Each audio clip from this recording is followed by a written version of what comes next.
Shalom, shalom, family. It's your brother Ashire Walk, And it's your brother Matazah from and we BOW back. Bay area. All praises, BOW Bay Area. My brother is out in the Bay Area, California. What's your area code? Is it 3232? Nah, it's a couple. It's 510-925-415-706. It just depends on what city you in. But my area code is 925. 925. All praise to the Most High. My brother out in the Bay Area.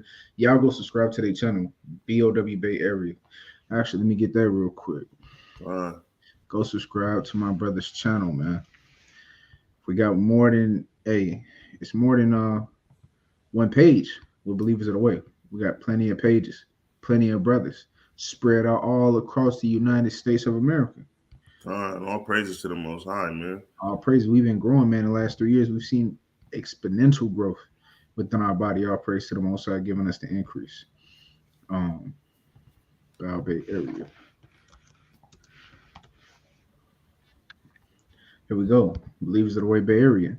See, and all you got to do is search Bow Bay Area, right? Here we go. This is my brother Matazah, and I'm on a wall. The state channel, man. Y'all go like, love, support. Support my brother's channel, man. Giving out good bread and water for you. Water understanding, man. Go subscribe, go subscribe to my brother's channel. Go subscribe to my brother's channel. You dig? All praise to him. Brother Chad Graham. Shalom, brother. Shalom. Peace and Godspeed to you and your family. Happy new moon, Ashar Chodesh. Ashar Chodesh. Happy new moon, brother. Happy new moon to you and your family. Right, so y'all, brothers, it's just to see the lesson. Y'all see the title of the lesson. We're going to give a comprehensive overview of what the new moon is. Right, today is day 1, month 1 of the Hebraic calendar, also known as the month of Abib. Right, the month of Abib. So we're in month 1 of Abib, man. Our Hebrew New Year. All praise to the Most High. Give the Most High a hand clap, man. Hey, we made it to a new year. All praise to the Most High, man. Not the new year of Esau in regards to the Roman god Janus and worship of the Roman god Janus, the two-faced devil god, right? All praise to the Most High. My brother from Arizona is a car. All praise to the Most High. Shalom, King. Shalom, King. All praise to the Most High. My brother tapped in from Arizona. All praises. Peace and Godspeed to you too, King. Happy New Year. Happy Hebraic New Year, man. Happy Hebraic New Year. So now I'm starting this thing, right? What I said I was going to do 2-3 years ago, but now with the spirit and power of Hamashiach Yahawashi, got to start doing these lessons, man, every new moon. And not only just to give the understanding of the new moon, because the new moon is very, very important, but also to chronicleize time while we're here in Babylon. You know what I mean? I was thinking the other day about this, actually it was today, not the other day, but this morning when I was putting this lesson together, right? Getting all the precepts, all that stuff put together for this lesson. I'm like, it's the way we track time, because a lot of times we get caught up in the hustle and bustle of life. And when doing these lessons, it's a way to track our progression and its truth. You know what I mean? So that's another reason doing these lessons each month. And that's why I put the name in the month too, because a lot of people don't know what the names of our months are. Because all of our Hebrew months, we have 12 Hebrew months. We're going to go into that in this lesson today. That consists of 30 days. Each month in the Hebraic year has 30 days within that month, right? So 30 times 12 is 360, which shows us that within our year, we come into a full circle. All praise to the Most High, showing his perfection, right? Unlike Esau's 364-day calendar, or in some years 365, right? That's wickedness. And we know that Esau to change the times. But the Most High is perfect, and all of his works are perfect, right? So we're going to go through all of that today. Again, we're going to give a comprehensive overview and study into the new moon. So without further ado, we're going to get into the lesson because I don't want to infringe on the time of the main channel page when they go live. My brother Monte Kashab, all praise to the Most High. Shalom, King. Happy New Year. Shalom, Mark. What's good with you? All praise, my brother Monte Kashab in the building. Hey, peace and Godspeed to you and your family. Happy New Year. Happy New Year. Happy New Year. Happy New Year, man. Hey, clap it up for yourselves, man, for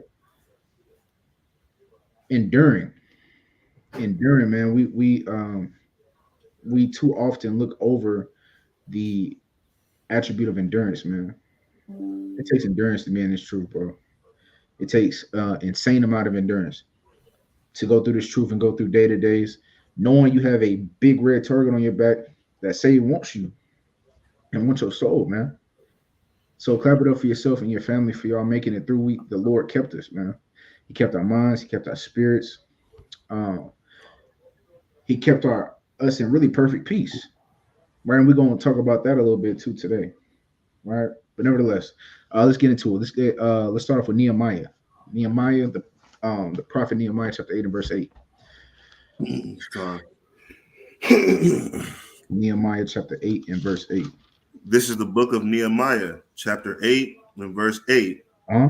So they read in the book, in the law of God distinctly, and gave the sense and caused them to understand the reading. See that? So it's when you see people teaching this Bible, it's more teaching is really instruction, right? Because we can read this book all day.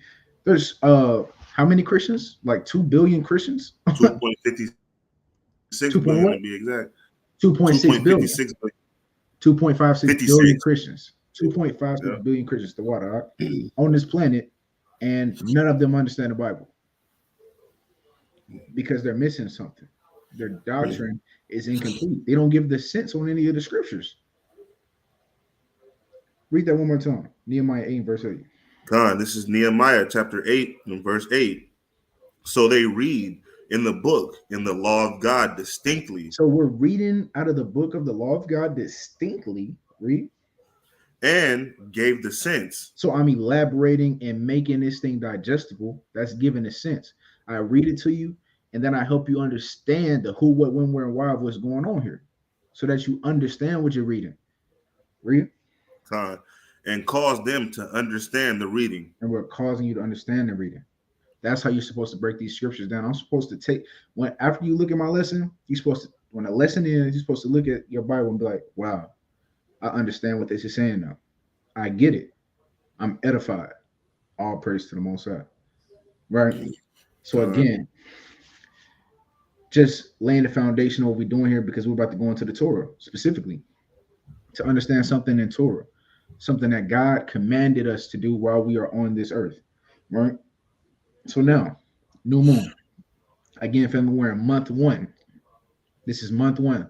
New Hebrew New Year is today at sunset. Right? Abib. Let's go to Numbers 10 and 10. The first time that new moon is mentioned in the scriptures. Numbers chapter 10 and verse 10. This is the book of Numbers, chapter 10 and verse 10. Mm-hmm. Also, in the day of your gladness and in your solemn days. So one, the new moon is a holy solemnity. It's a solemn day, a holy solemnity. Read on. And in the beginnings of your months, ye shall blow with trumpets over your burnt offerings and over the sacrifices of your peace offerings, that they may be to you for a memorial before your God. Mm-hmm. I am Yahweh, your God. So now Moses is giving us the statutes of the new moon, right? The things that we're supposed to do on the new moon. Hence why we blow the shofar on the new moon, right? And we're supposed to gather, if we can, on the new moon. It's a holy solemnity, a holy convocation, a holy gathering, right? A holy gathering, right? Now let's go to Genesis 1 and 14. And then we're going to come back to this Numbers 10 and 10. Let's go to Genesis 1 and 14.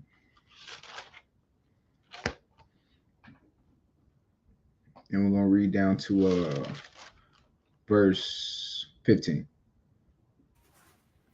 Just read verse 14. Just read verse 14, Salaki.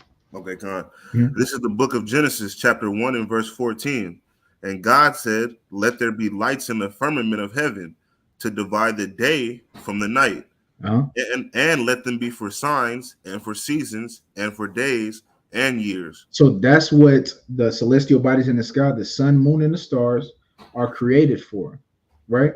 For signs and for seasons and for days and for years, right? Because now we're about to look at what the beginning of the months means in the Hebrew. Let me share my screen. Let's go back to Numbers 10 and 10 now. I'm about to share my screen now for the family online so that we can see this. Everything's showing properly up. Con, yeah, I can see it. Okay, con. This is the you want me to get that numbers 10 and Hold on, wait 1 second. Yeah, but I want to pull it up on the screen first for everybody to see. 10?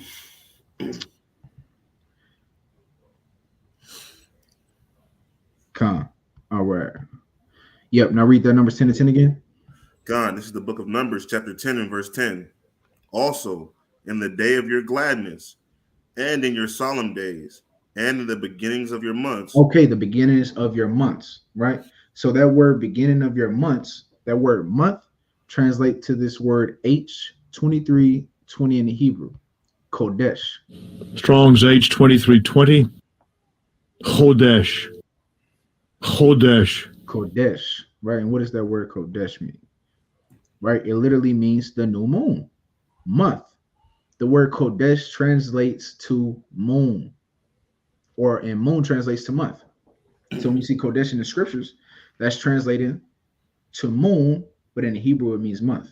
That makes sense to everybody? The word Chodesh means new moon. New moon. So now that we have that understanding, according to the Hebrew, right? Let's go to Psalms 81 and 3 now. Let's go to Psalms 81 and 3. So family, the new moon, right? That word, your months there translates to Chodesh, right? Which is the same word for moon or month. That's what new moon means, new month. That's the indicator of us going into a new month. And again, we read in Genesis 1 to 14. That's why we read Genesis 1 to 14 to show that the celestial bodies are there to help us track time. Psalms 81 through whenever you got it. God. This is the book of Psalms, chapter 81 and verse 3.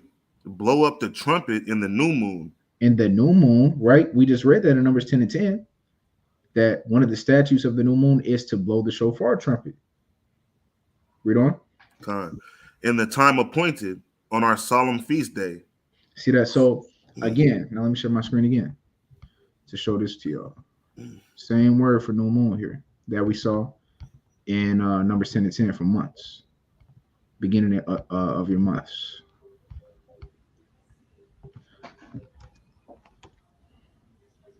Psalms 81 and verse 3. New moon. Same Hebrew word. H2320. Chodesh. New moon month.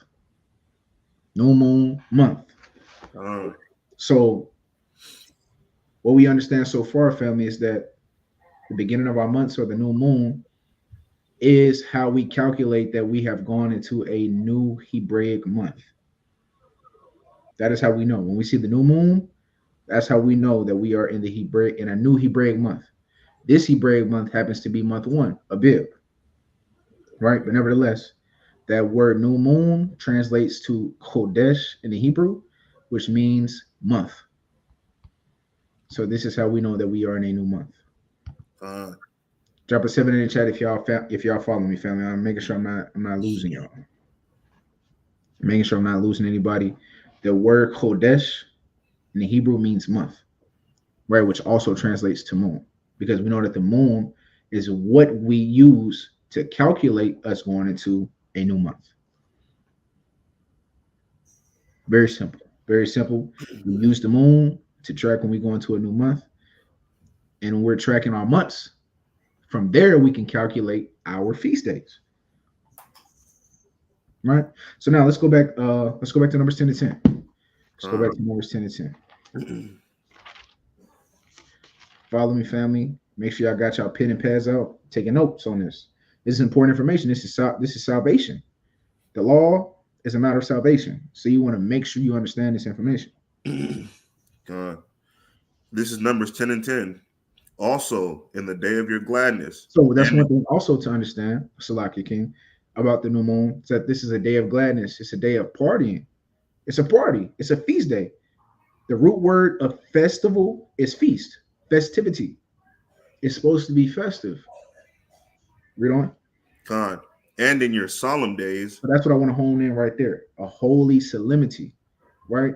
And when are we to keep the holy solemnities of the Bible? Let's go to Isaiah 30 and verse 29. God. Isaiah 30 and verse 29. Because the new moon is a holy solemnity.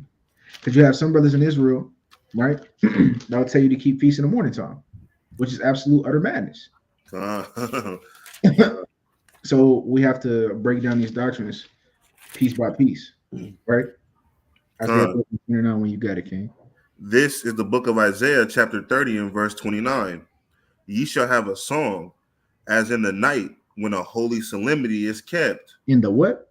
In the night when a holy solemnity is kept. So our holy solemnities, which are all of our feast days, Sabbath, new moon, all of the feast days, they are to be kept at night or in the even. Our holy solemnities are to be kept at night, also known as the even. So this is why you hear brothers say Passover is April 22nd at even, because that is when our feast days start in the even. Right now, let's go to we got Isaiah 30 and 29. Let's go to Proverbs 7 and 9 to qualify or quantify actually when the even is. Because you got some people, right? They hear sundown and they looking on their iPhone and looking at what time the sunset go down, right? And that's 7:42. But at 7:42, the sun's still outside. Right, let's go to Proverbs 7 and verse 9. Got you. Proverbs 7 and 9. This is the book of Proverbs, chapter 7 and verse 9. In the twilight, in the evening, in the black and dark night. In the what? In the black and dark night. In the black and dark night. Now, we didn't read it all the way through in Genesis 1, which we probably should. Actually, we'll do that after this. But the Most High created two of the celestial bodies, one to rule the day and one to rule the night. So this is how we know when we have gone into the day portion or night portion of our 24-hour day. It's when one of the celestial bodies is completely ruling the firmament, completely ruling the sky. Right? That's why Solomon teaches us that the even is in the black and dark night. When it's completely dark outside, when there is no more sunlight, there is no more purple little trickling over the horizon at all. It's completely black outside, and the moon is ruling. Let's go back to Genesis 1 to prove that. Let's go back to Genesis 1 and 14, and we're going to read all the way down to, I believe, 16 or 17.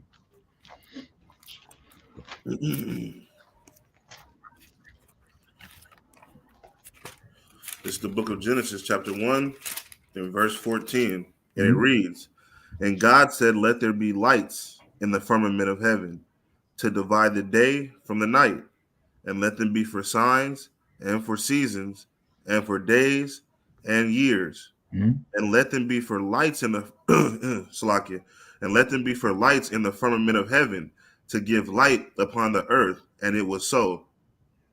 And God made two great lights, the greater light to rule the day, and the lesser light to rule the night. He made the stars also. So back to my point, family. Each celestial body, to know that we have gone into each portion of the day, has to be ruling, because that's how the Most High set them up. Right? One light rules the day, which is the sun, and the other great light rules the night, which is the moon. So when we have fully transitioned into the black and dark night, that is when we know we have transitioned into our next day Hebraically, because that's how we calculate time Hebraically. When the even comes in, we know we have started our new day. Drop a 7 in the chat if that's making sense to y'all. Let's go ahead and go to Leviticus 23 and 27 to prove that we calculate our days on an even to even basis. Meaning our new day starts, we have day 1, day 2 starts at day 1 at even. So day 1 at even is actually day 2. We're gonna show you that. We're gonna show you that. You said Leviticus 23 and 7? 23 and 27. This is the book of Leviticus, chapter 23 and verse 27. Also, on the 10th day of this 7th month, there shall be a day of atonement. It shall be an holy convocation unto you, and ye shall afflict your souls. and offer an offering made by fire unto Yahweh. So now we see, right, that on the 10th day, right, this is how it starts. On the 10th day of the 7th month, there shall be a day of atonement, right? But as we go down and read, we'll see the verbiage kind of change a little bit to show it's a biblical clue, I like to call it, to show you how we calculate time, right? Now let's jump down to verse 32. 32? Leviticus 23 and verse 32. It shall be unto you a Sabbath of rest, and ye shall afflict your souls in the 9th day of the month at even. From even unto even shall ye celebrate your Sabbath. See that, family? In verse 27, it just said the 10th day of the 7th month, there shall be a day of atonement. But when we jump down to verse 32, we said it says the 9th day at even, because the 9th day at even is the 10th day. That makes sense? The 9th day at even is the 10th day, because the 9th day at even is when the 9th day is over and the 10th day begins, according to the Bible. Drop a 7 in the chat if y'all following me.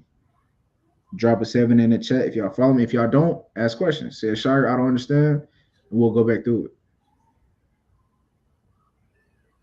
We'll go back through it.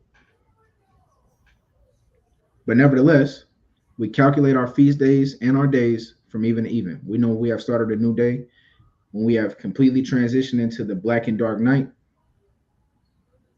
Calm.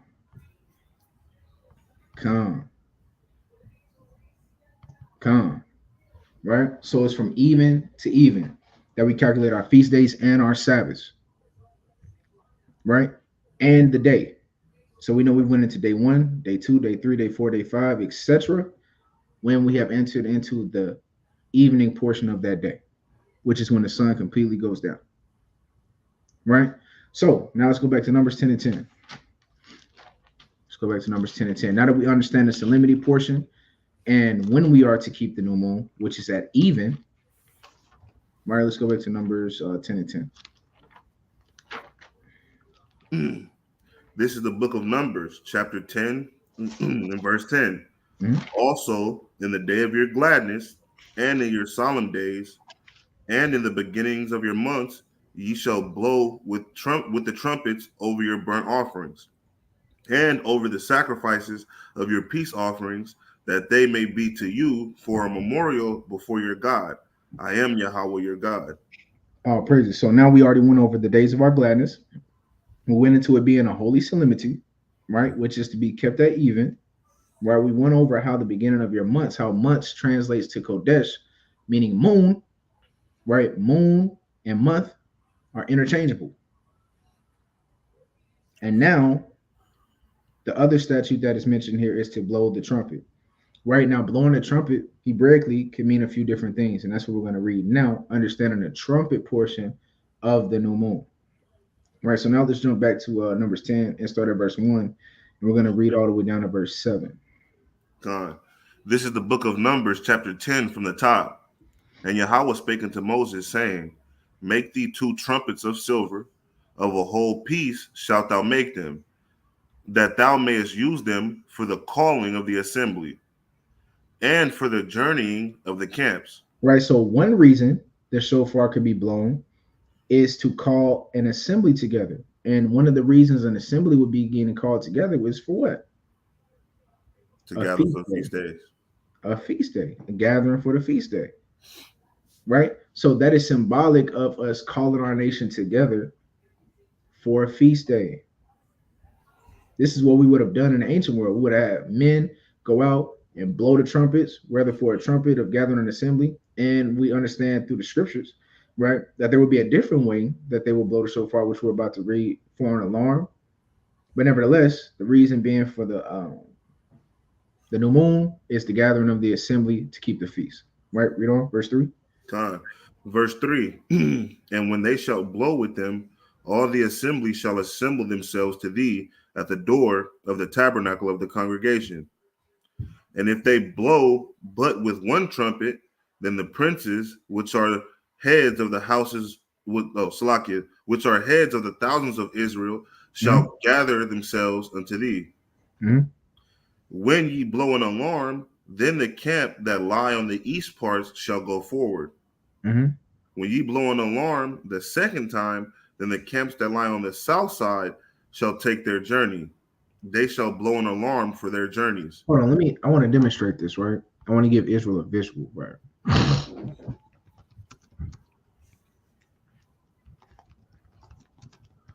Give me 1 second.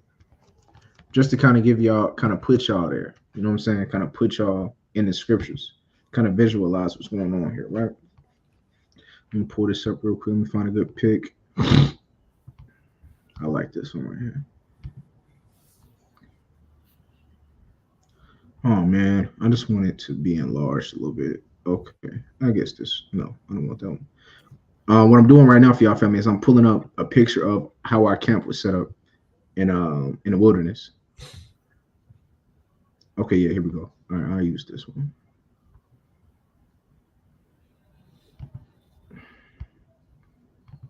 Bro won't let me enlarge the pic. Okay, yeah, this is what I'm about to do right here. All right. Bear with me 1 second, family. Bear with me 1 second. Here we go.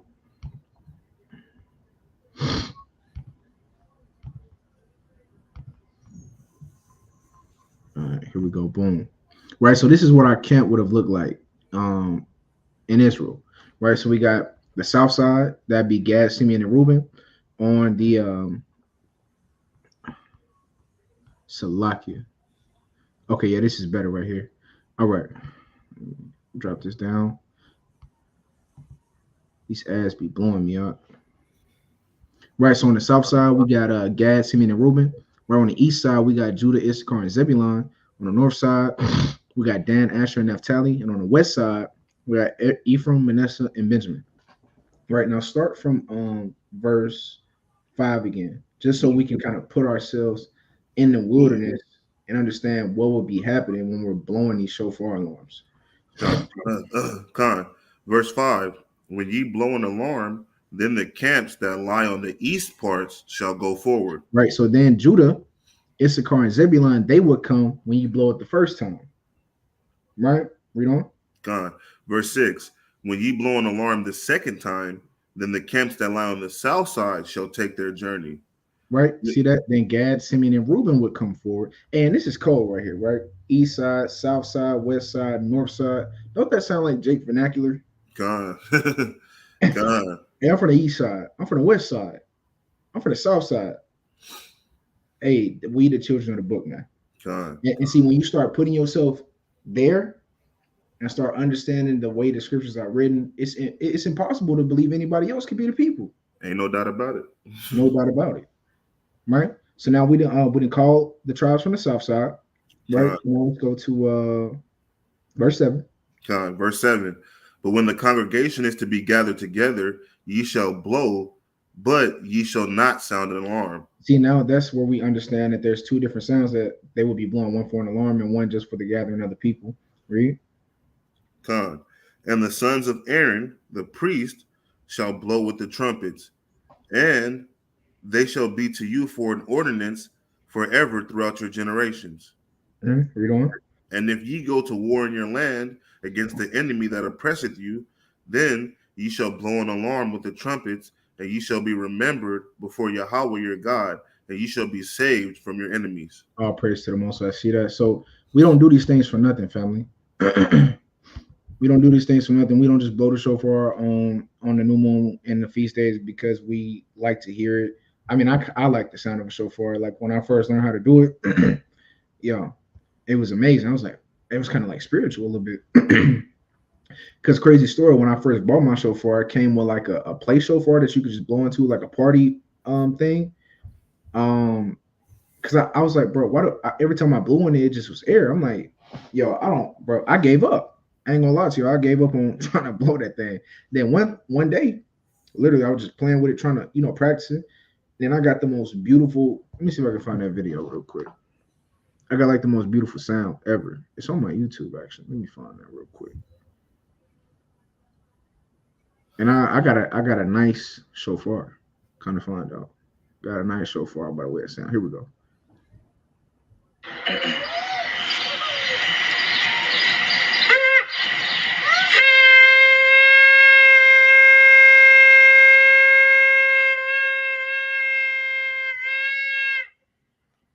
praise to the Most High. And Hallelujah. the cool So, part about it is they don't realize like our shofars back then were way bigger too. way So bigger. you know they was clearing miles. I mean, think about it. Like we just looked at that picture of our encampment and how our encampment was set up in the wilderness, and you got millions of people, and you got to sound an alarm loud enough to get everybody's attention. Yeah, I mean, think about the lungs the priests and monks had to have, bro. Has some crazy lungs, bro. Got to be in great shape. They had to have some crazy lungs, bro, to blow it loud enough, hard enough, and long enough. No diddy for everybody to hear it, bro. It's crazy. Right.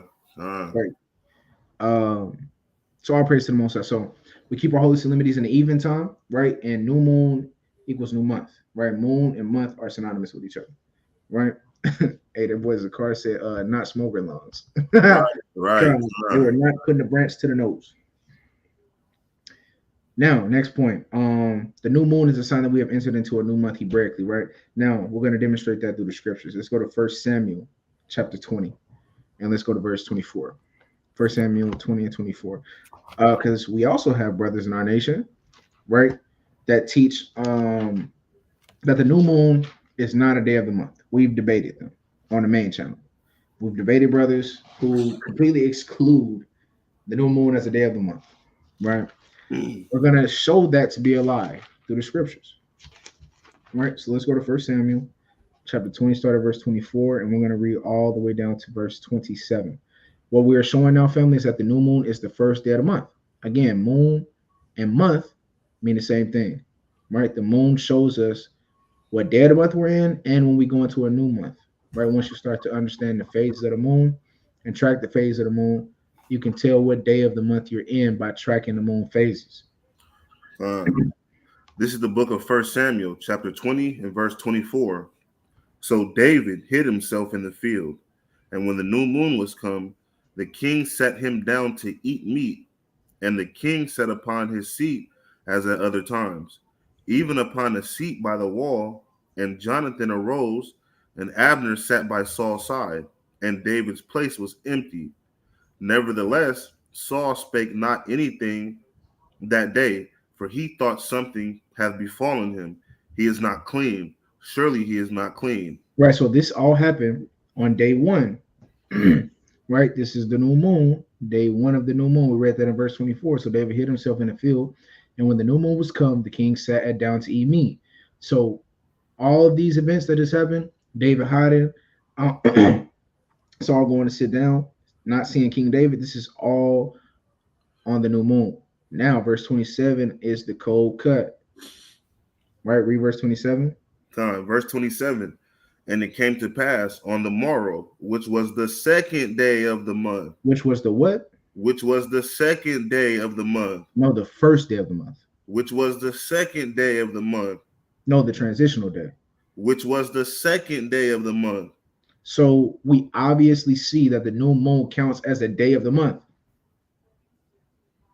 So family, the scriptures have spoken. The new moon is day one of the month, right? We ain't gonna harp too much on that. So we understand now the new moon shows us that we are in the new month, right? Now, actually, let's jump back to that point that we were making about the trumpets for a second. Let's kind of scale back a little bit, honing in on the point of us blowing a trumpet to call the congregation together. That is very important and not anything to be skipped over, family. That is very, very important because it is a law for us to congregate on these days. Right, let's go to Leviticus 23 and 4. Right, if all possible, with all your might, if you can, congregate with brothers and sisters, man. Leviticus 23 and 4. God, this is the book of Leviticus, chapter 23 and verse 4. These are the feast of Yahweh, even holy convocations, which ye shall proclaim in their seasons. So these are holy convocations, families. Holy gatherings. That's what a convocation is, a holy gathering, a holy assembly of Israelites. Right? So it's commanded of us to come together. Right? And the scriptures tell us to love the unity of the brethren. Right? There's strength in numbers. Right? Let's go to Zephaniah chapter 2 and verse 1, the classic. I ain't brought this precept out forever. Zephaniah chapter 2 and verse 1. This is the book of Zephaniah, chapter 2 and verse 1. Gather yourselves together, yea, gather together, O nation not desired. Read. Before the decree, bring forth. Before the day, pass as the chaff. Before the fierce anger of Yahweh come upon you. Before the day of Yahweh's anger come upon you. Right, so it's important for us to come together, family, and have unity. Right, because there's going to be a day where we're going to, Lord willing, most of us are together, but some of us may not see each other ever again into the kingdom when all hell breaks loose. That's a crazy, like when I sit and meditate on like the prophecies, it's kind of crazy to think like, damn, I won't be able to call my brothers, I ain't gonna be able to text my brothers, I can't kite my brother 3,000 miles away, and he's just gonna be out there, and all you're gonna have is the memories that you made before all hell broke loose. Right, so it's important for us to congregate together, man. That's a good work in the eyes of the Most High. Right, that is profitable in the eyes of the Most High to congregate with brothers, like-minded brothers and sisters. Now let's go to Hebrews chapter 10, verse 24.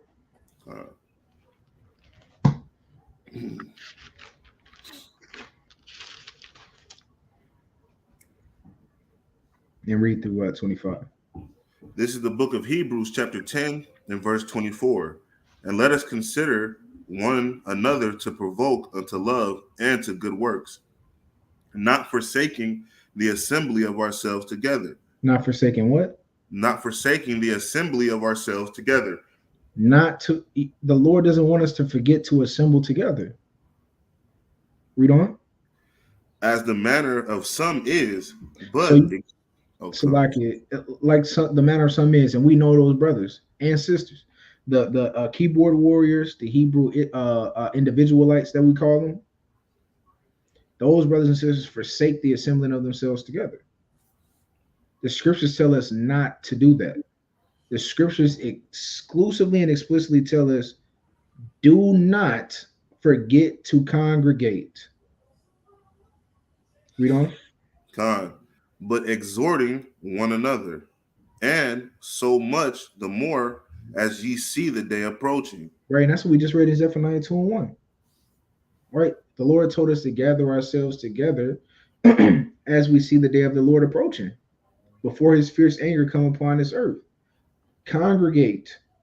That's what this day is for, and all the feast days is to come together and congregate amongst one another and exhort one another to keep going, to keep running their race, right? To get a spiritual recharge. I know when I came to LA for Tabernacles, I got a spiritual reboot. It was like I sat on a charger. I was 100%. All praise to the Most High. And that's what congregating does for us. It helps us get through.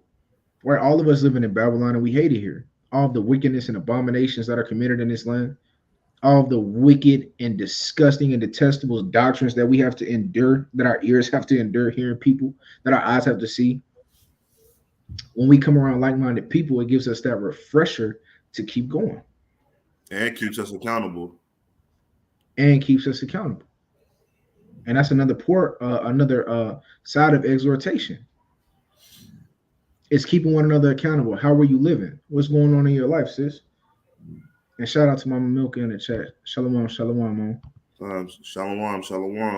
Shalom. So again, that's a great point that my brother Matazai makes, is that exhortation is also about accountability, making sure that our spirits are clean, making sure that we're walking spotless, making sure that we're blameless.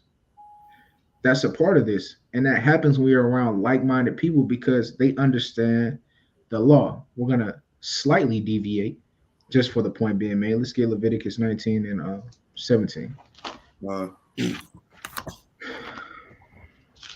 Just to make this point. Because the like-minded people who walk in this truth and sisters that walk in this truth understand this. They understand that We care for each other's soul. Salaki. We care for each other's soul. When we come around each other, we can get that righteous correction.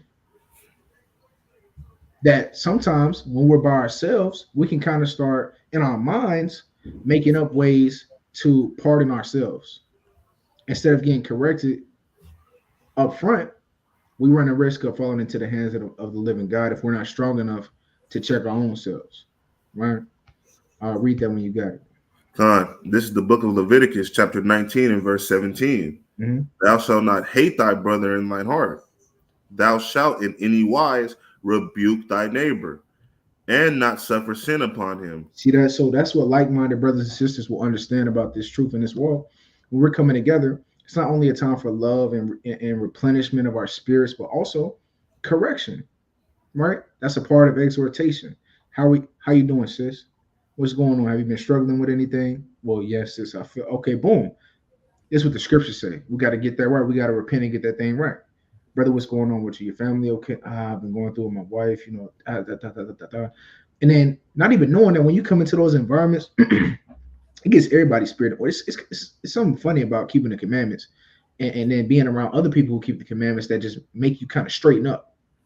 You kind of start sitting up straight. You kind of poke your chest out. You kind of get your mind right when you're around like-minded brothers and sisters. I know that when I was in LA, I'm like, man, because I'm out here dolo, and when I got out there, I'm like, man, I got replenished. I'm like, okay, I am Israelite. Like I'm here. I'm doing what Israelites did. It kind of puts you in that mode of righteousness. It gets you in that righteous mindset, being around other righteous brothers and sisters. Right. That's why the Most High commands us to come together and congregate, and He gives us plenty of days to literally party. What God do you know gives you days to literally party and celebrate? And can I get a precept? Yeah, bring it out. This is to the point about this is why we need like-minded brothers. This is Ecclesiastes chapter 4, and I'm gonna start at verse 9. It says, 2 are better than one because they have a good reward for their labor. For if they fall, the one will lift up his fellow.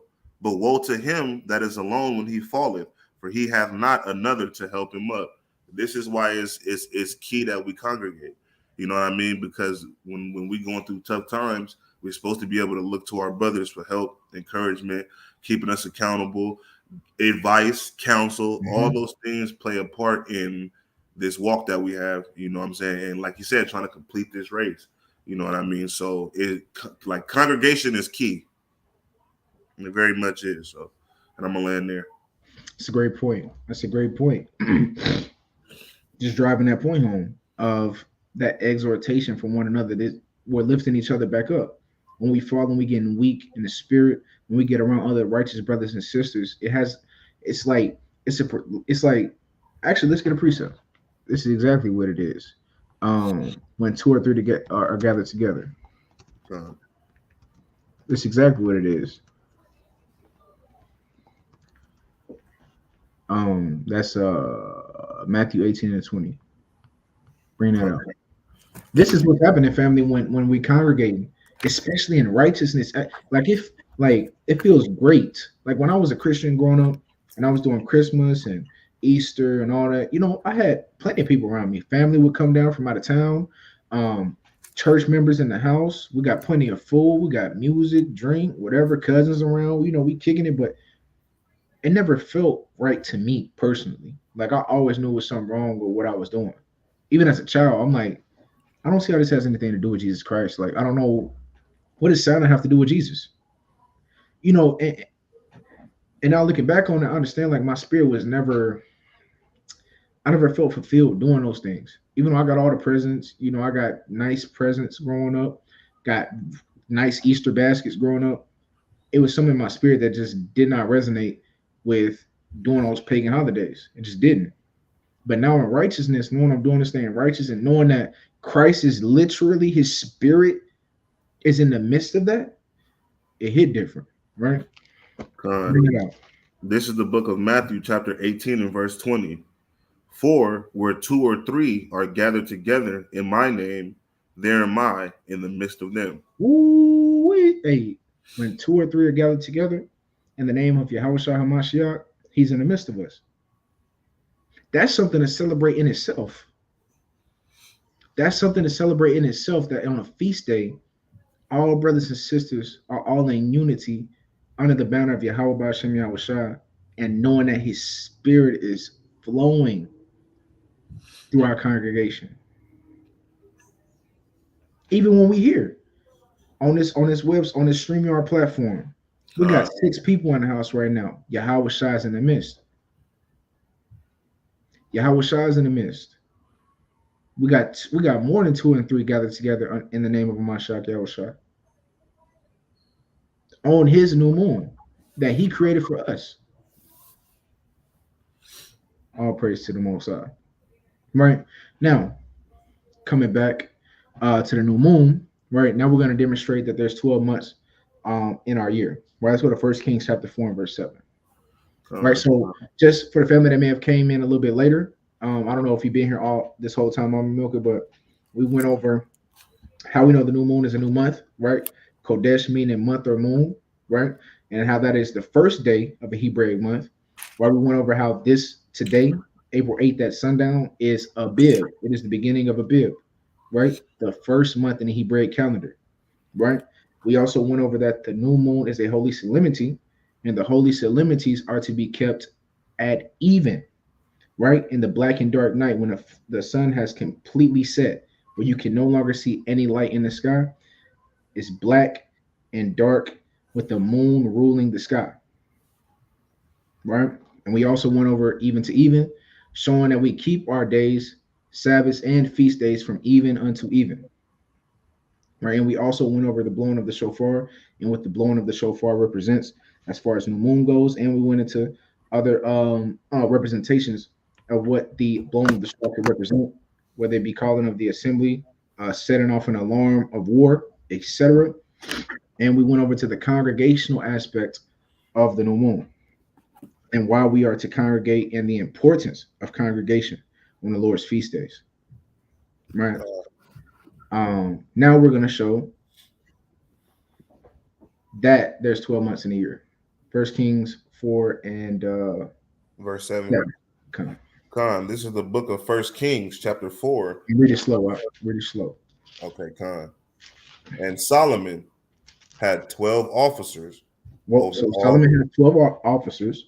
Read. Over all Israel, which provided victuals for the king and his household. Each man his month in a year made provision. So we got 12 officers that gave provisions on their set month every year. So what does that tell us, family? That's 12 months. You got a man for each month out of the year that would give victuals unto Solomon every day his year. See that? Plain upon tables. That's plain upon tables. That's how we know that we have a 12-month year. Right? Now, adding on to that, now let's show how we calculate. Hey, this is gems for y'all. Now we're about to show how we calculate how many days are in these 12 months. Right? Let's go to Genesis 7. Let's go to Genesis 7 and 11. Genesis 7 and 11. To show how we calculate how many days are in each month. Genesis 7 and 11. This is the book of Genesis, chapter 7 and verse 11. In the 600th year of Noah's life, in the second month, the 17th day of the month, the same day were all the fountains of the great deep broken up, and the windows of heaven were opened. Right, so the flood is starting here on the 17th day of the second month, family. So this is Mama said that was 1 Kings what? 1 Kings chapter 4 and verse 7. I'll put it in the chat. Hey, Zakar or Mata Gashal, could y'all I'll make y'all moderators later, but can y'all post the scriptures in the chat, Salakia, for me, if you could, Baba Gashal? Just post the precepts in the chat for me. First Kings 4 and 7. All right, so Genesis 7 and 11. So the flood starts on the 17th day of the second month. Right? Keep this in mind, family. 17th day of the second Hebrew month. Now let's go to Genesis 7 and 24. God. Verse 24. And the waters prevailed upon the earth 150 days. So now the waters were upon the earth for 150 days. This is a part of the equation that we're going to need later to calculate how many days are in a month. So we got the 17th day of the second month. We got 150 days, right? Now let's go to Genesis 8 and verse 4. Con. This is the book of Genesis, chapter 8 and verse 4. And the ark rested in the 7th month on the 17th day of the month upon the mountains of Ararat. Right. So now we have the 17th day of the 7th month. Right. So it rested on the exact same day of the month 5 months later. Right. So now let's make it simple. From month 2 to month 7 is how many months, family? 5. 5. So we got 5 months. And within those 5 months, there are 150 days that the water were upon the earth. So we got to divide 150 days 150 days into 5 months. Right? Now somebody in the chat do that math. 5 divided by 150. Somebody in the chat do that math for me. Yeah, get y'all going. Somebody do that math for me and give me the answer in the chat. 5 divided by 150. Or I may be saying it backwards. So let me do it real quick. No, 150 divided by 5, family. So 150 divided by 5. 150 divided by 5. 150 days fit into a 5-month span. And then drop that answer in the chat.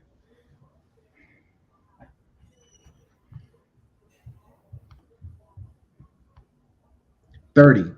150 divided by 5 equals 30. So this is how we know. My mother said 30. So this is how we know that we have 30 days in a month. This is how we know that we have 30 days in a Hebraic month, right? So now that we have that understanding, and family, that's how you calculate how many days in a month.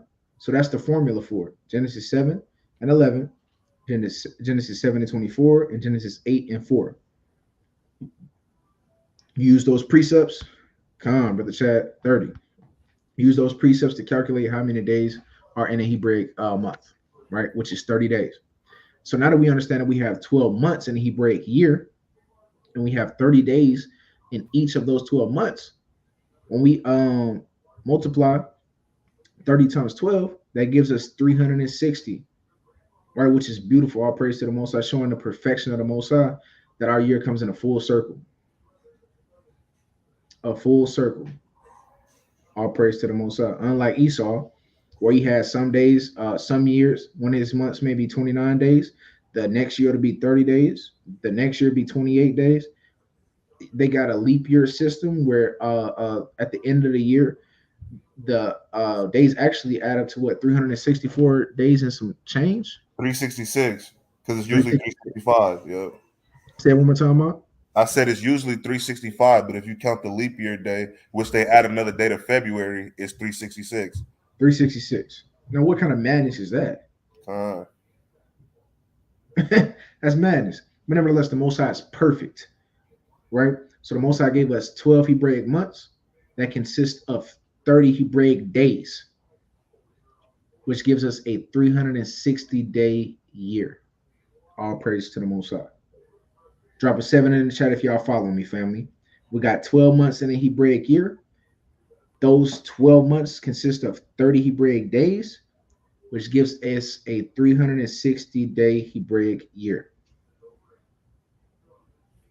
And I gave y'all the formula to understand how to calculate the days in the month. Nita Brown. Okay. I'm kind of confused. Okay, all praise to the Most High.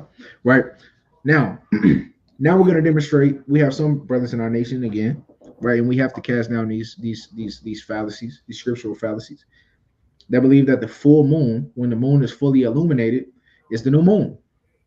Now we're going to disprove that. Right? Let's go to Sirach 39:12.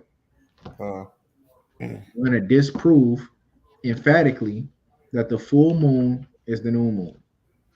Sirach 39:12.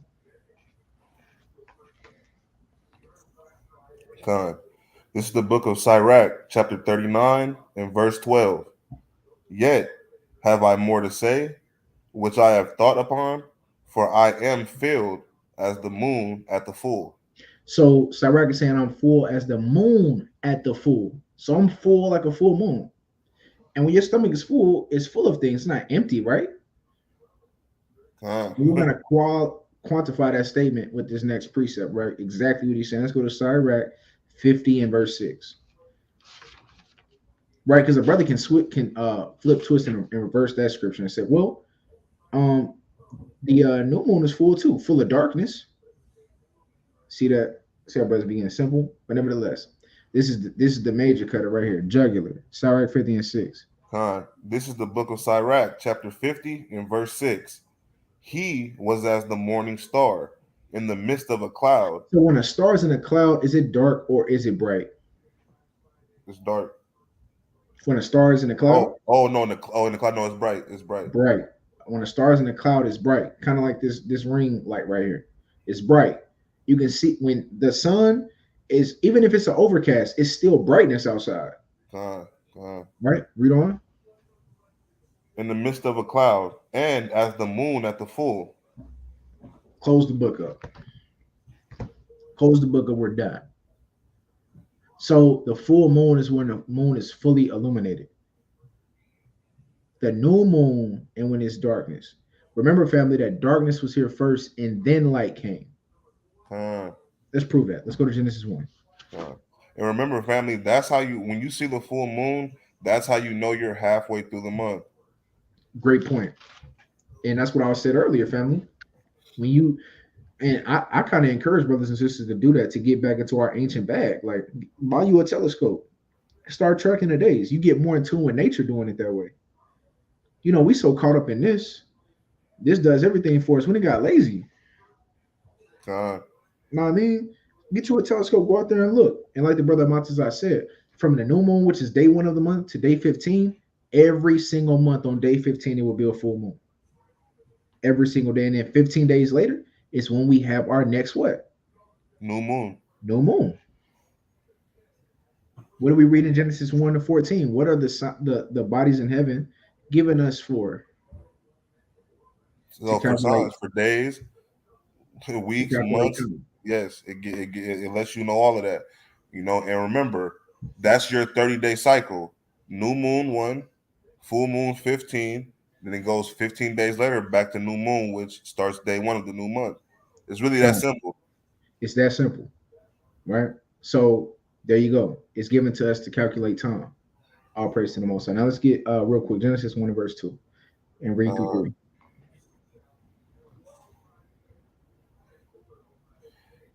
This is the book of Genesis, chapter 1 and verse 2. And the earth was without form and void, and darkness was upon the face of the deep, and the Spirit of God moved upon the face of the waters. Mm-hmm. And God said, let there be light, and there was light. See that? So light came second. Light was not here first. Light was introduced to darkness. This is important to understand in the biblical narrative. Darkness was here first. Then light came. Hence why, brothers and sisters, go watch on the main Believers of the Way channel, go watch the lesson that Iram and I did on Genesis 1. Go watch that. Right? It'll open up, it'll give you some keys to unlock your biblical understanding. Shout out to Elder Ryan. Now we're going to understand why this month is important. Abib specifically. Right? Because that's what month we're in. We're in the biblical month Abib. That's what this month is. That's what the first month of the Hebraic calendar is named, Abib. Let's prove that. Let's go to Exodus 13 and verse 3. Exodus 13 and verse 3. And again, fam, I'm giving y'all a comprehensive understanding of the new moon. And really, I gave y'all the lesson on timekeeping too, right? So that y'all have all the tools to understand your culture, because this is our culture, our heritage. What we're reading, the Torah is our heritage, right? The things that we're supposed to know and pass down to our children, right? That's what I'm giving you right now, giving you a look into our culture. This is the book of Exodus, chapter 13, and verse 3. Uh-huh. And Moses said unto the people, remember this day in which ye came out from Egypt, out of the house of bondage. For by strength of hand Yahweh brought you from this place. There shall be no leavened bread be eaten. Because that's the season we're about to go into. Unleavened bread / Passover. All praise to the Most High. Read. This day came ye out in the month of Abib. Right. So the day that we came out of Egypt was in the month of Abib. Do you got your Zondervan on you, King? By chance? Yeah. Bring out Abib and Zondervan. Bring out Abib and Zondervan. Oh. So Abib is the first month of the Hebraic calendar, right? Abib, month 1. Bring that out when you got it.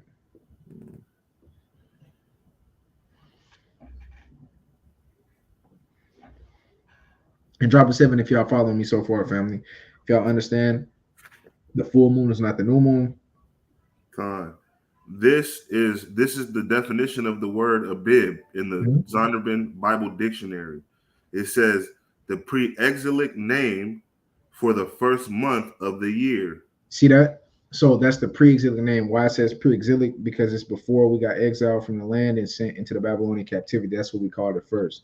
We know once we came out of that captivity, then we started to call the first month Nisan, right? But nevertheless, we're trying to keep it as true to our original culture as possible. So we call it Abib. That's the Hebrew name for it, Abib. But nevertheless, the Zondervan tells us that it is the first month of the Hebraic year. Read that one more time, Mark.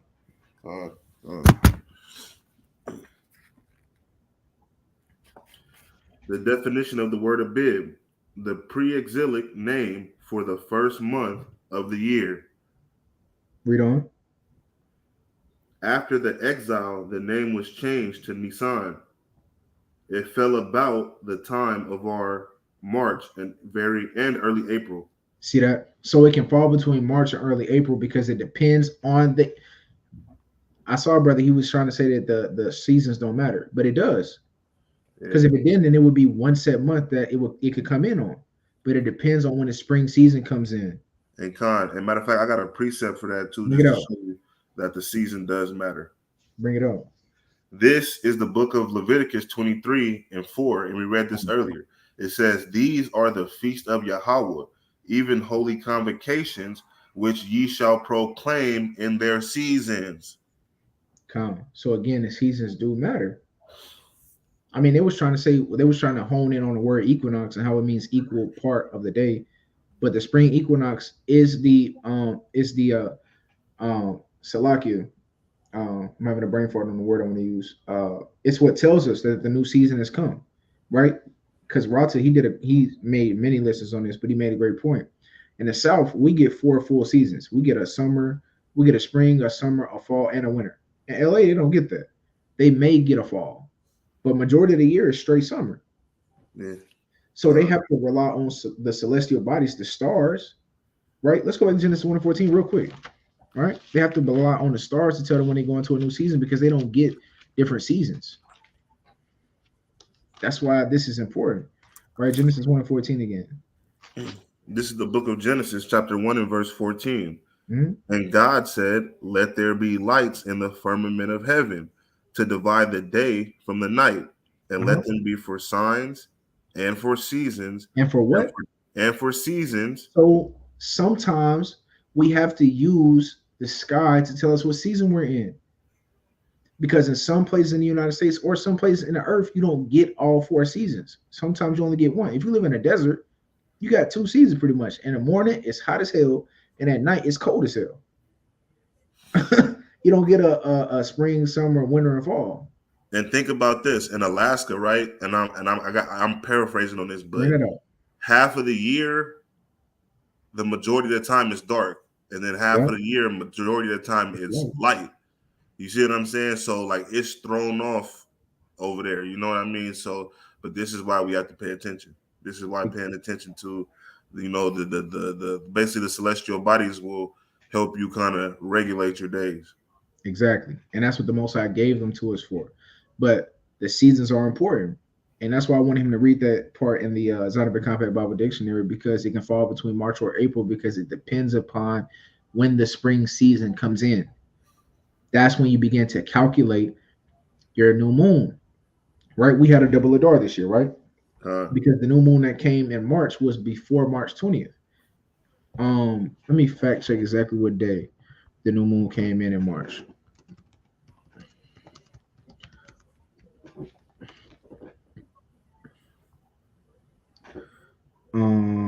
So the new moon came in March 10th of 2024, right? So the spring equinox came in on day 21, I think. On March, I think it was March 21st. It's saying March 19th. March 19th. Okay. Either way, it was after that new moon had came in. So that's why we, at Believers of the Way, calculated a double Adar, so that our new moon would come in season as well. So our new moon is in season, as well as our Passover is going to be in season. So our new moon not only came in the month of Abib, which is spring, but also our Passover will be kept in that exact same season. And this goes into the importance of why month 1 of the Hebraic year is so vital. Because if we mess this day up, then the rest of our feast days for the rest of the year are screwed. And then we in sin for the rest of the year. You understand how important that is, family? If we mess up month 1, then we are screwed and in sin for the rest of the year, because all of our feast days are wrong. They're wrong. So our new year has to come in spring. It has to be spring. It has. That's what Abib means. Let me get that. Let me pull this up in a blue letter. Salakia. So the Abib means it has to be in the spring. It has to. And a double Adar, for the family that may not know what a double Adar is, it's just a double 12th month. It's just another 12th month, so that we have time to come into the actual season that Abib is supposed to be in. Keeping it simple. Exodus 13, verse 4. You can see my screen right up. Okay. Abib, H24.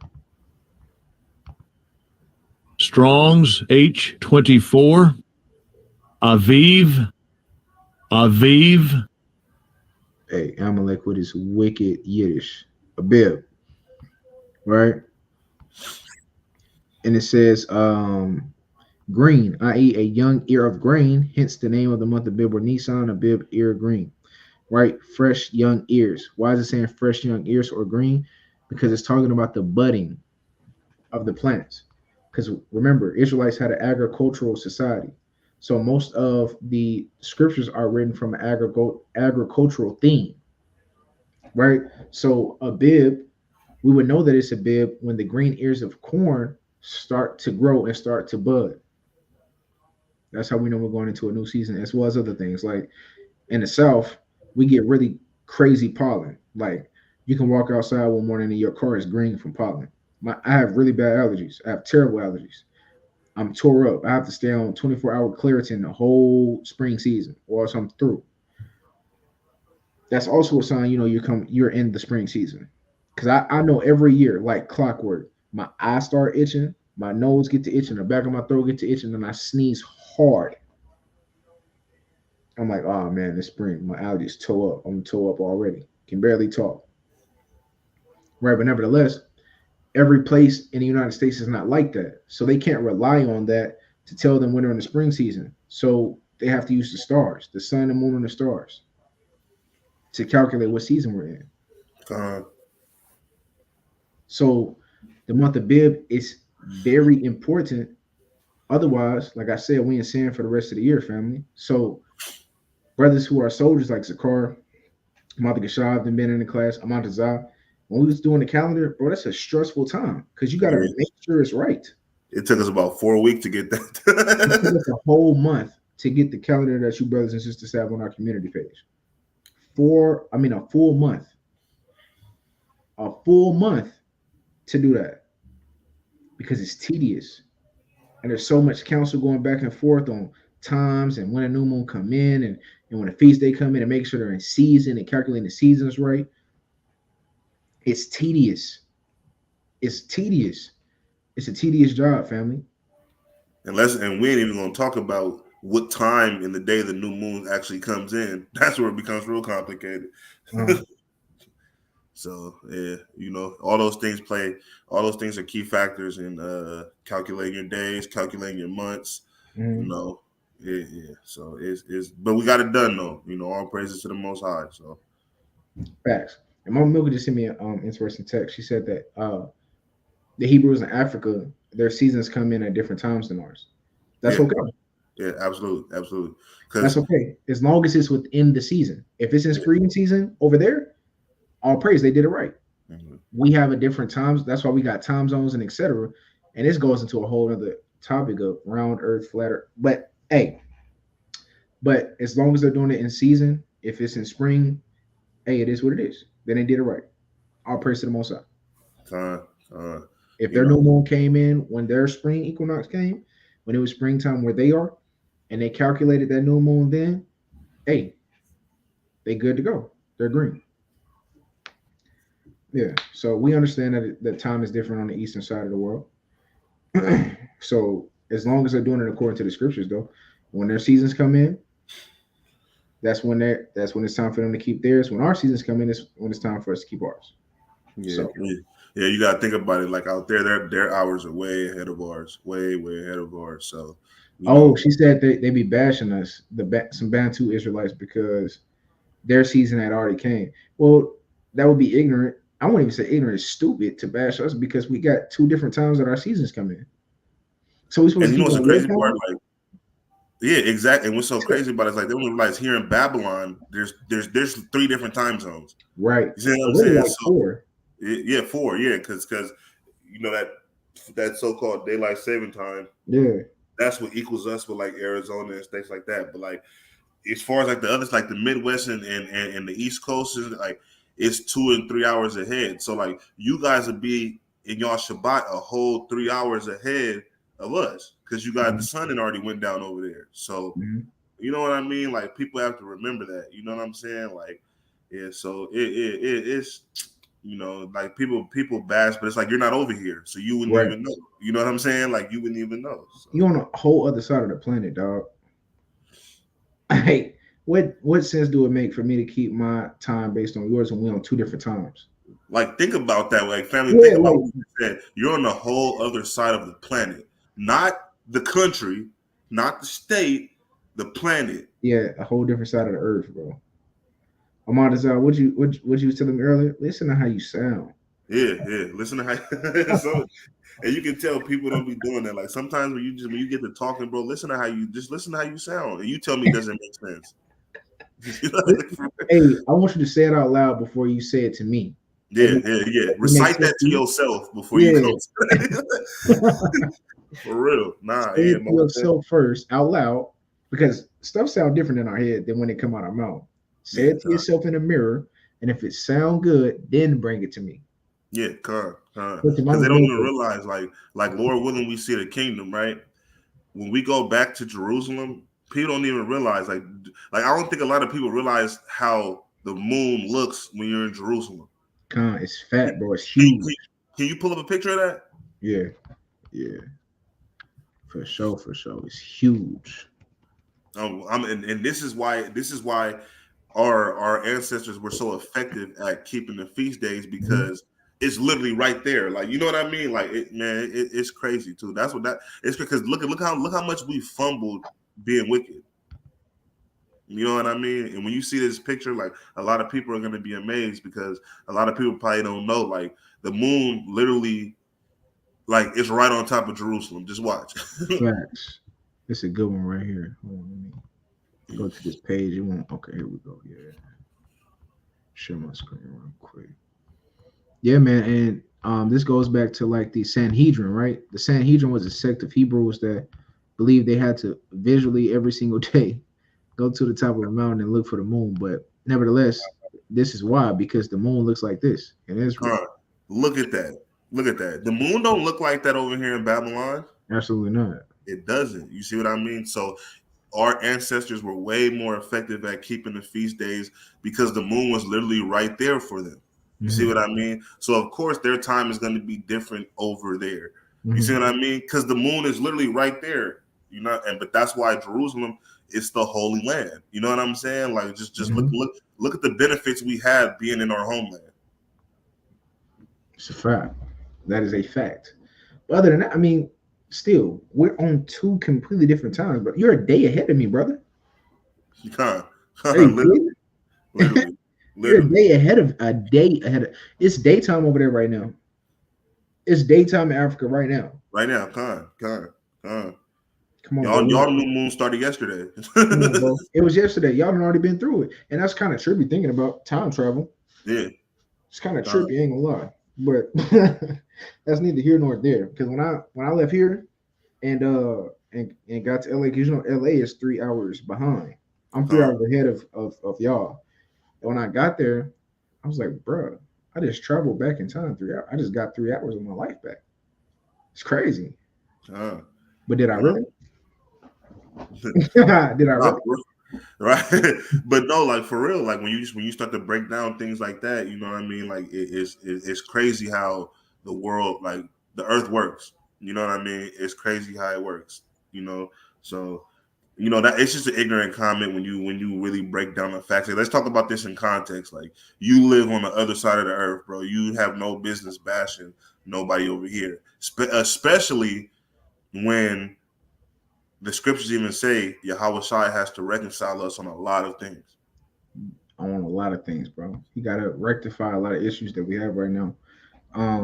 That's why we prophesy. We know in part and we prophesy in part, man. We don't have all of the answers. I don't profess to have all of the answers. I don't.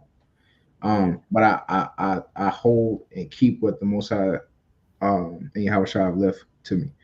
But nevertheless, the main page is about to go live, so I want to finish this up real quick. We've been on here about an hour and 17. I didn't want to go over an hour and 30 anyway. But I hope the family's getting edified, right? So we're in the first Hebraic month. It's called Abib, and Abib comes in the spring, which we prove, right? Now, I'm gonna give brother some wisdom, right? What we can and cannot do on the new moon, right? Let's go to Amos 8 and 5. Amos 8 and 5. What we can and cannot do on the new moon, right? Amos 8 and verse 5. We're gonna run through these and get through it. All praise to the Most High. This is the book of Amos, chapter 8, verse 5, saying, "When will the new moon be gone, that we may sell corn?" Actually, I want you to read this in the ESV. Okay, I'll put it up on the screen so everybody can follow along. Hold on. 1 second. I'll just let you read it from my screen, so you ain't gotta do all that. All right, for sure.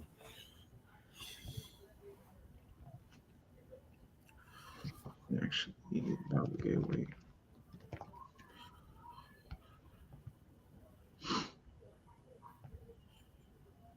It just seemed like this. It seemed like this allergy medicine don't work though. Like it be getting beat up by the pollen, bro. It's crazy. Yeah, man, allergies is terrible, bro. It's like I can't even win, fam. I'm like, bro. It's like you get a cheat code on when the season's coming. Yeah, bro, but I don't want that cheat code, bro. Yeah, I'd rather not. This is the book of Amos, chapter 8, and verse 5 in the ESV, saying, "When will the new moon be over, that we may sell grain?" So, what is it telling us, family? First of all, some wicked Israelites that care more about their money serving mammon than serving the Most High God, right? Hence why Christ said you cannot serve God and mammon. This is the spirit that we had well before Christ even got on the scene. We was more worried about that money on than doing what was pleasing in the Most High's eyes, right? So they like, when will the new moon be over so that we can get back to this paper? What does that tell us? We cannot work on the new moon. You cannot go and clock into your job on the new moon. Nor buy or sell. Nor buy or sell. It is forbidden. It is forbidden on the new moon. You cannot do it. You cannot do it, family. That is wickedness.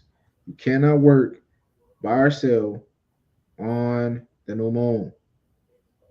It is a feast day, right? So this goes into what you can and cannot do, right? You can eat.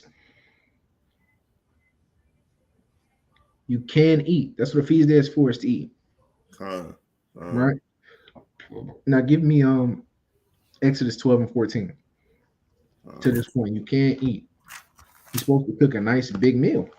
Get it cracking. Whatever your best meal is or whatever, cook that up. That's what this day is for. All praise. Mama said the water for this lesson, because with this pain medicine I'm taking, a lot of times I fall asleep on a late lesson with the main bell. All praise to the Most High. Praise to the Most High, Mama. We getting this thing rolling for everybody, you know. Because I know a lot of people come and watch my page, etc. So I'm getting more, because I've been putting a lot of work on the main channel. And I know they 3 hours behind, so I know how you feel, Mama Milk, because I'm 3 hours ahead. And by the time my ROM even get cracking, it's 11 o'clock my way on Friday. 12. 12. So I'm up until 3 o'clock in the morning, then got to get up for. So I understand. I know you just had surgery. All praise to the Most High for Mama Milk having a successful surgery. All praise to the Most High. All praise to the Most High and His Son for that. And she's recovering well from what Iran was telling me. So all praise to the Most High. All praise to the Most High for that sister. Right. But let's read that. Exodus 12 and verse 14. This is the book of Exodus, chapter 12 and verse 14. And this day shall be unto you for a memorial, and ye shall keep it a feast to Yahweh throughout your generations. Ye shall keep it a feast by an ordinance forever. 7 days.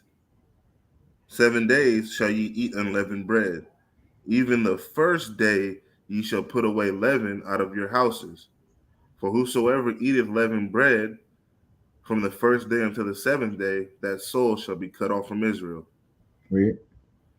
And in the first day there shall be an holy convocation, and in the 7th day there shall be an holy convocation to you. No manner of work shall be done in them, save that which every man must eat, that only may be done of you. Right. So going back to, you cannot work. The only work that should be getting done is in the kitchen, getting it cracking. Right. That's why I said save that which every man must eat. So the only work that should be getting done is preparing a nice, wonderful meal for the Most High and your family. Right. So no working on the new moon. No working on the new moon. You cannot work on a new moon. I'm gonna say that again. You cannot work on the new moon. It is forbidden. It is sin. Come. Now, we're about to finish this thing out. Now I want to show you, brothers and sisters, how to throw a party. I want to show y'all how beautiful the scriptures are and how it gives us wisdom on even how to throw parties, how to operate and conduct ourselves within a party. The scriptures are amazing, bro. The scriptures are literally amazing. Literally amazing. Right? Let's go to Ecclesiastes 10 and 19 verse. Right? I'm going to show y'all, brothers, through the scriptures how to throw a party, because the Most High loves partying. What did I say at the beginning of the lesson? God literally gave us 100 some odd days. First of all, he gave us 12 days, 1 day out of every month to party, every new moon, right? And he gave us how many feast days? Passover, first fruits, trumpets, atonement, tabernacles, Purim, memorial assignment, memorial Nicanor, and dedication. That's like 10 days out of the year, plus a Sabbath every single week. We partying all year long. You dig? That's how the Most High get down. So he gives us wisdom on how to throw these parties and how to conduct ourselves at these parties, right? Because the Most High is perfect. Yahweh is perfect. Ecclesiastes 10 and 19. This is the book of Ecclesiastes, chapter 10 and verse 19. A feast is made for laughter, and wine maketh merry. Right. So a feast is meant to have fun. You are meant to have fun at the feast. It's supposed to be a good time. You're supposed to, and black folks sure as hell know how to have a good time. Blacks and Hispanics know how to have a good damn time. Leave your problems at the door. Hey, leave that bull. Hey, when you go to the club, what they say, leave that bull, that BS at home. Con. You know what I'm saying? And that's how it is when dealing with the feast of the Most High, man. Leave your problems at the house, man. When you come into the house of the Lord, hey, we are feasting and we are festive for the Most High, right? And wine maketh merry, right? Because what's a party without wine? Con. What's a party without wine? It means that's what we're about to get into now, right? Let me share my screen, right? I'm about to give y'all some super gems, bro. I'm finna give y'all some super gems right now. Right, like I said, this is comprehensive, right? I'm showing y'all how to calculate the feast days, what the feast days are, what they represent, and how to do them. And how to do them. You dig that? This Sirach, I'll let you read it from my screen, King 32 and the GNT.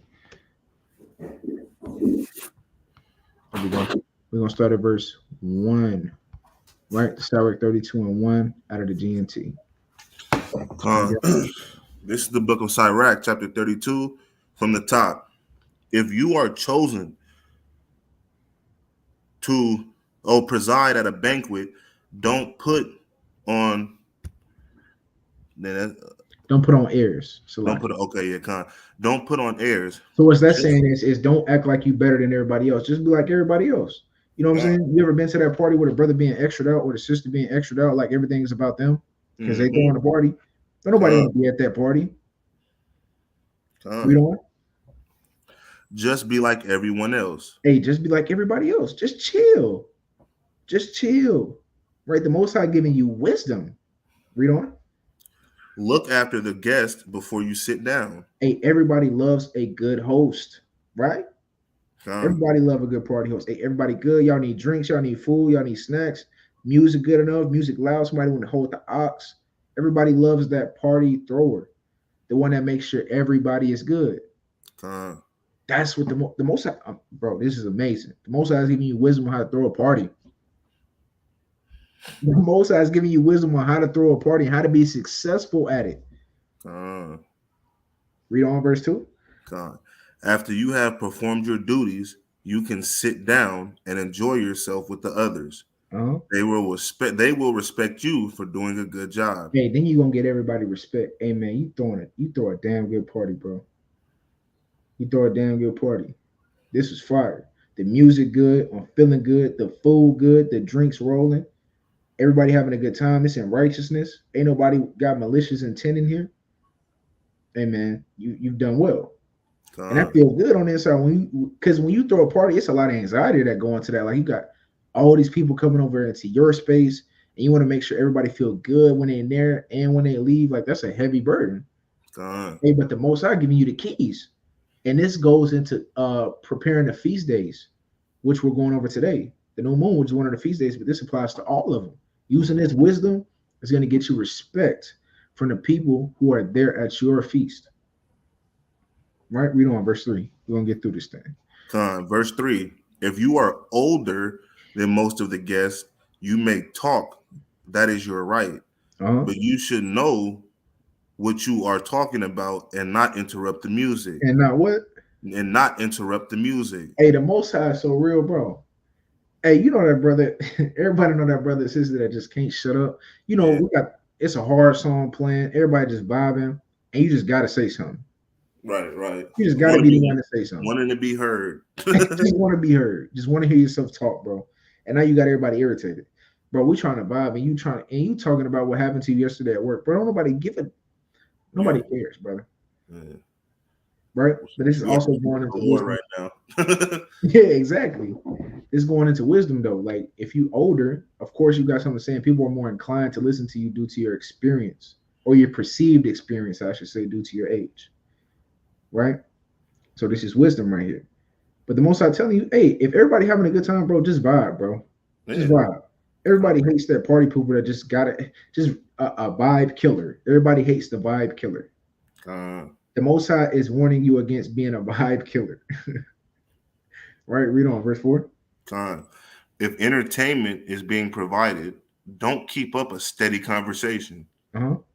It's the wrong time to show off your wit. See that? It's a time and a place for everything, bro. If I'm throwing a party, we got good music. Hey, we may be doing karaoke. whatever the case may be, bro, now is not the time to be going into a deep breakdown of Zechariah, the 14th chapter, bro. Now is not the time for us to just be, when you at a good party, you just trying to vibe, and then this your brother's just all in your ear, your sister just all in your ear trying to talk. Bruh, be quiet, please. I'm begging you. I don't want to hear that. Right. That's the Most High's teaching right here. Everybody can attest to these moments, right? And the scriptures is telling us how to have a good party. Like when I read this for the first time, I'm like, this is amazing, bro. Like all the stuff that I used to hate, the Most High literally put it in the scripts how to do it right. Read on verse 5. Music at a banquet where wine is served is like a ruby set in gold. See that? So music go hand in hand with that drink. Read on. Good music and good wine, an emerald set in gold. Right, you got to have good music and good wine. You dig? Because when we be doing that cheap stuff, and everybody hate a DJ, a terrible DJ, bro. Yeah. Everybody hate a terrible DJ. Yeah. Right? So we got brothers set up who know how to do that thing. Right? There's different members in the body of Christ. All praise to the Most High. Verse 7. If you are young, don't speak unless you have to, but never more than twice. And if someone speaks to you first, come to the point. And only if someone speaks to you first. So what is the Most High saying here? Stay in a child place. Yeah. This is what you teach. This how you know black folks keep the law to an extent. Just passed down from oral tradition. When grown folks was talking, or when I was young, I'll speak for me personally, and I know you can too, Amantazai. When we was young, we had a kids' table that was away from the grown folks, and you knew not to go ask your mom for nothing, or you was probably gonna get cussed out. It was a high probability you was gonna get eavesdropping on grown folks' conversations. Yeah, none of that. Go play with your cousins. Go downstairs. It's grown folks' business up here. That's what the scripture's saying right here. Hey man, it better be important if you interrupting my good time. I'm up here chilling with my folks. It better be important. Most High is cold, man. He cold, bro. He's keeping homeostasis throughout this whole party with this wisdom right here. This how to throw a perfect feast. Have your kids in order, you be in order, have the music going, some good drink, right? And don't be doing all that talking, just vibe. Verse 8. Verse 8. Come to the point and say it all in a few words. Show that you are well informed, but stay quiet. See that? So that's what the Most High is saying. Hey, if you're young and you do have something to say, hey, be comprehended in few words. Make it quick, make it short. Dig what I'm saying? That's when the grown folks should say, hey, what you want? What you need? Speak. And you better not, mama, get out of my face. You might get popped in the mouth. Because what are you doing? Yeah, God. You just want to be in grown folks' business. Go where the kid, hey, I'm getting flashbacks. Yeah. Hey, but as a parent, now I understand that. I get it. I guess grown folks up here doing grown folks things. We having grown folks conversation. Your ears you don't need to hear what's going on up here. You don't need to see what's going on up here. We chilling, you go chill with the kids. Nevertheless, let's get through this. Verse 9. Verse 9. Don't treat important people as if you were their equal. And don't make a nuisance of yourself by asking them a lot of questions. Hey, it's levels to this. It's levels to this. That's what the Most High telling you. You know, even in Israel, we want to have like this communist society. Bro, it's levels. If you got a great man, a great woman that's around or in the midst of you, bro, hey, read the room. Read the room. Read the room. This is not the time for that. Read on. Verse 10. The reputation of a modest person goes before him as lightning before thunder. See that? So you running in the risk of reputation and all kind. Hey, bro, this dude just don't want to shut his mouth. We in here chilling. We doing our thing. He want to ask me 50 million questions about how to scale my business at a party. This is not the time for that. Yeah, You know what I'm saying? This is wisdom right here. The Most High is giving you wisdom, how to move, how to live your life. Read verse 11. Verse 11.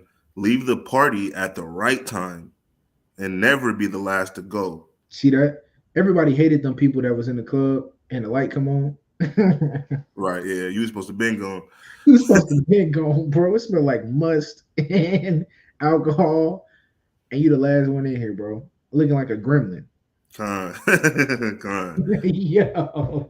Yo. Hey, the Mosai soak, he's teaching you on how, and look, when you apply these things to your life, you keep a good name, and people want to be around you and hang around you. They're like, bro, this brother wise, man. No, we're not gonna stay for the rest of this, bro. Let's go and go. We had our fun, we had our drinks. We don't want to get drunk. We're not supposed to be getting drunk anyway, because we need everybody to make it home safely. So let's go ahead and bow out. Most definitely. Most definitely. We don't. It says, don't linger at the door. Just go straight home. Yeah, we hate that person. We got to damn near push out the door to get them to go home, bro. Everybody hates that person. The one that just can't. Hold on, bro. Wait. Yeah. Hey, just hold on. Wait. One more song. Hold on, let me get another drink. One more drink, brother. One more drink, brother. One more. Like everybody you came with in the car waiting on you. Bro, they yelling out the window, Jerome, bring your black to the car. And you stay there trying to talk. Because when you're drunk. Yeah, God. Control your liquor. That's very big, bro. That's what we're about to go into now, right? Now that we understand that, family, all praise to the Most High. Right now, this we're gonna end off on. No, we got this scripture and one last one. Let's go to Sirach chapter 31, start at verse 12. Brother said, "What's the best wine for the feast right now? All I got is Taylor Port." Brother, I don't know if Taylor Port is lawful. I don't know if they use pork enzymes. Last time I checked, or last time I heard, I think they use pork enzymes in their wine. Some wine uses pork enzymes. This is important to understand. You want to go to the website, or if you can, get in touch with someone at the headquarters to verify what they use to process their wine. But I know this one. Let me pull this one up real quick. This is the one I use, especially during Passover, because everything got to be kosher anyway. The Manshewitz? Yeah, I'm about to pull up a picture. Yeah, that's the go-to. yeah. When in doubt, just get Manshewitz, bro. When in doubt. Hey, and if you're gonna go get that wine, try to get it ASAP, because around Passover season, man, you know, bro. Yeah, it's gone. It's gone. Get gone, bro. Luckily, I'm in a city where there ain't too many brews, so I'll be having my way with it. I ain't gonna lie. I had to drive 40 minutes to another city to find a Bevmo that had it. So, bro, it depends on where you at. I'm in Tennessee, and don't nobody drink that shit with me. And then, not to mention, you got the fake Jewish man who yeah, too. So. But this would have looked like Chad Manshewitz. It's kosher, Passover certified, right? This would all camps use this during Passover, all of us. And if you read the tab, it'll say kosher for Passover. Yeah, it'll have a label on it, kosher for Passover for sure. But this is the safest wine I know. I've been trying to figure out how to figure out what wine is and what wine isn't clean, because I've been trying to figure that out for myself. So I just been sticking to the Manshewitz. Stay out of grown folks' business.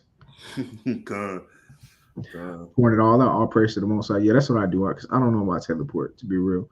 I've heard a brother say that it was used with pork enzymes.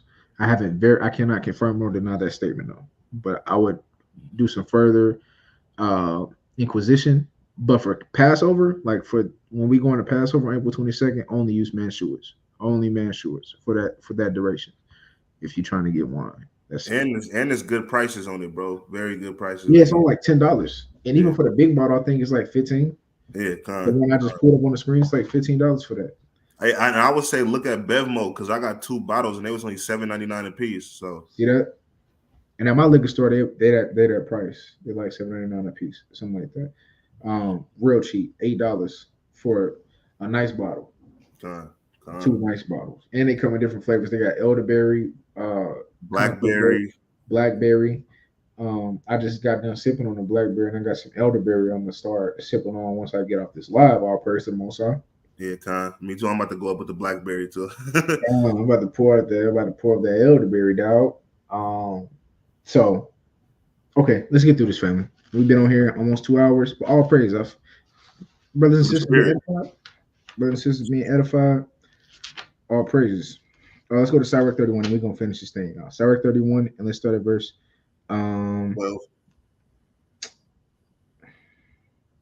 Yes, because this goes back into the party and how to conduct yourself at a feast, right? Because this is a feast, and this is for brothers who go around other brothers, right? Or going to someone else's house to feast, or another camp's congregation to feast. This is going to show you how to conduct yourself at this feast, right? Sirach 31 and 12. This is the book of Sirach, chapter 31 and verse 12. Mm-hmm. If thou sit at a bountiful table, be not greedy upon it, and say not, there is much meat on it. Hey, don't be that guy that's rubbing your damn hands together and drooling over the damn table. Hey, sis, can I get an extra scoop of that? Can I get 2 more things of meat right there? Just give me. Yeah. Hey, everybody got an uncle like that too. That's the cool. Everybody got an uncle like that. Hey, everybody. Sis, can I get an extra? Thank you, sister. Thank you. You know what's worse? All the food ain't even ready, and he already trying to make a. He already got a chicken wing in his pocket. It ain't done. The green's still on the stove. Yo, hey, so don't be greedy, Akim and Akwathim. Don't be greedy. Right? Read on. Verse 13. Remember that a wicked eye is an evil thing, and what is created more wicked than an eye. Therefore, it weepeth upon every occasion. What is Sirach saying, bro? Don't nobody like them greedy people, dog. They're gonna look at you sideways like, we don't want him here, bro. He's trying to eat all the food for everybody. You don't be the brother that's going for a second plate before people that already went through their first rotation. Don't be that guy or sister, because that go for both of us. Because we got some greedy sisters in the nation too, some real big back ends. Verse 14. Verse 14. Stretch not thine hand whithersoever it looketh, and thrust not with him into the dish. Hey man, so just let the people serve you, bro. Don't be putting your hand in everything. Have some damn decorum and modesty about yourself. Have some shame. If you feel like you just starving, eat before you go to a feast day. So that way, when you're there, you're not hangry, and you're trying to eat everything in sight, bro. Eat before you go. This is wisdom. Eat before you go. You're around a lot of people, right? Everybody got to eat, right?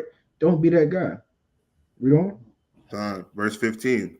Judge not thy neighbor by thyself, and be discreet in every point. Hey, yo, the Most High is cold. Don't be in everybody's face. Keep it discreet. Keep it P. Read on. Verse 16. Eat as it becometh a man, those things which are set before thee, and devour not, lest thou be hated. And devour not, lest thou be hated. Bro, don't be the guy scoffing, swallowing, and inhaling your food, dog. And we having a conversation. I look down to take a bite, and I look up in your plate going, don't be that guy. Yeah. Right? Have some manners. Right? We are royal people. You know they have etiquette classes. Some of y'all need to take some damn etiquette classes. Yeah, most definitely. Some of y'all Israelites need an etiquette class. Right? Read on, verse 17. Verse 17. Leave off first for manners' sake, and be not unsatiable, lest thou offend. See, that have some manners. Don't be unsatiable like you just that guy that cannot get full. You just keep eating and keep eating and keep eating. You know them big fat guys that go to the buffets and they got to get kicked out. Mm-hmm. Don't be that guy. Don't be that guy. Don't be a real big back end. You said it was all you can eat, but come on, bro. Now you just being greedy. Now you being greedy. You're unsatiable. Greedy. The scriptures call that being unsatiable. Don't be unsatiable, because then somebody gonna get offended. Like, bro, you eating all the food, bro. My kids ain't even ate yet. See that? You see how that go? Maintaining the brotherhood, right? Verse 18. Verse 18. When thou sittest among many, reach not thine hand out first of all. Hey, don't be the first one to try to hop in line. Wait. Be the guy that waits. People gonna look at you like you polite. Hey, Nah, you good, sister. Go ahead. I'm fine. That's what I'm saying. Hey, eat before you go to a feast. If you just feel like you have that, when you get hungry, you gotta be the first and eat everything. You don't have no damn discipline because you don't fast, which a lot of y'all don't, and you have no discipline over your vessel. Eat before you go. That mitigates a lot of this. Right, verse 19. Verse 19. A very little is sufficient for a man well nurtured, and he fetcheth not his wind short upon his bed. See that? So when you got a lot of, it's a lot. We have a lot of nutrition, and you have a very nutritious diet on a day-to-day basis, right? You got a nice amount of protein that's in your diet, etc. Um, you're not gonna want to eat a whole lot anyway because you're satiated by the protein and the fats that you eat. The healthy proteins, the healthy fats, you're gonna be satiated, and even for days at a time. Because it takes the body a good 12 to 14 hours, depending upon what you ate, to even break down the foods you ate the prior day, right? So that's why fasting for 24 hours is good because you really don't even get the benefits of fasting until 24 hours. You don't even get the actual benefits that come with fasting until 24 hours later because it takes really 12 to 16 hours, depending upon what you ate, for your body to fully digest what you ate the day before. Uh, uh. See what I'm saying? So, and if brothers and sisters practice fasting, you would understand that. But brothers and sisters only be fasting on DOA, which is crazy to me. And you should be ashamed of yourself if the only day you fast is on DOA. Right, but nevertheless, let's get through this. Let's jump down to verse 26. Verse 26. Actually, verse 27, and then we're gonna get out of here. Okay. Verse 27. Wine is as good as life to a man, if it be drunk moderately. Mm-hmm. What life is then to a man that is without wine? For it was made to make men glad. Right, because the blood of the grape is one of the principal things for life on this earth. Sirach also teaches, right? But he's teaching a point here that wine is good. The Most High created wine for us to drink, if it be done moderately. Akim and aquathium. You should not be drinking until you're drunk. I'm gonna say it again. You should not be drinking until you're drunk. You should drink until you get that nice head change. This is what my dad taught me when I used to smoke back in the day. My dad taught me this. He was like, son, don't smoke to get blowed. Smoke until you get that nice head change and go about your day so you can function. That's the wisdom he gave me when I was younger. Don't be smoking. And I was never that guy to just get blowed out of my mind. Because I didn't like how it felt, because I didn't like being off my pivot like that. When I got used to get blowed, bro, I was anxious as hell. Bro.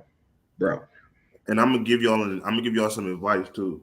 Don't do like how he said just do it to just get the head change, because if you get your body so adjusted to it, it's not gonna be enjoyable anymore. Because now the head change doesn't come. You're not gonna be able to enjoy us sipping on the wine. You know what I'm saying? Like, don't do that, because then it's gonna take for you to consume a lot, and too much of anything is poison. So that's why the scriptures tell you, drink it moderately. Once you feel yourself like, okay, I'm kind of buzzed now. Hey, no more drink for me.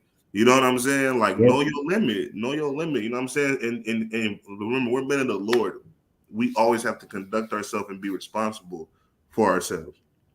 When you get drunk and start acting belligerent, then you know, like, okay, bro, you're doing too much. You know what I'm saying? You had too much liquor.